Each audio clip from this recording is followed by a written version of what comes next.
হযরত ইমাম হাসান ইমাম হুসাইনকে আল্লাহ রাসূল নিজের জানের চেয়ে বেশি ভালোবাসতেন, বেশি মহব্বত করতেন।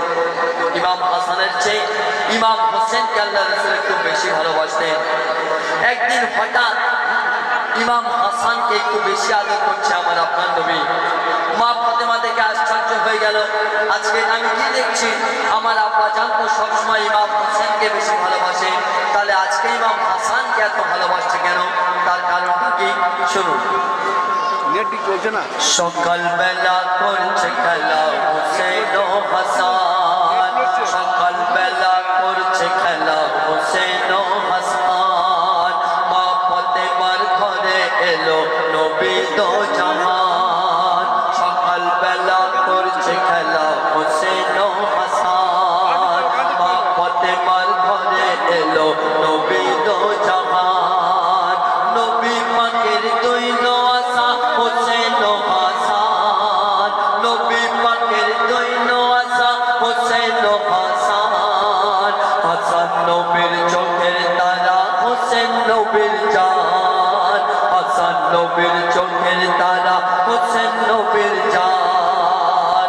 আর হাসানকে বুকে জড়িয়ে ধরে মুখে চুমা খায়, হাসানকে বুকে জড়িয়ে ধরে মুখে চুমা খায়। ওই দৃশ্য দেখে মা ফাতেমা অবাক হয়ে যায়। তখন বলছে নবী ও ফাতেমা, বলছে নবী ও ফাতেমা, দেখবি যদি আয় জিবরিল এসে আজকে খুশির খবর দিয়ে যায়, জিবরিল এসে আজকে খুশির খবর দিয়ে যায়। কি খবর? বলে তুমি নবীদের ইমাম, আসবে ওলিদের ইমাম, তুমি নবীদের ইমাম, আসবে ওলিদের ইমাম।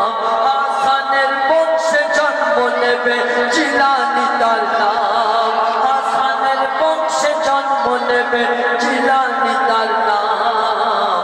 আর মোর জিলানী নূরের পুতুল, বলছে মুহাম্মদ রাসূল, জিলানী নূরের পুতুল, বলছে মুহাম্মদ রাসূল, জিলানী নূরের পুতুল, বলছে মুহাম্মদ রাসূল।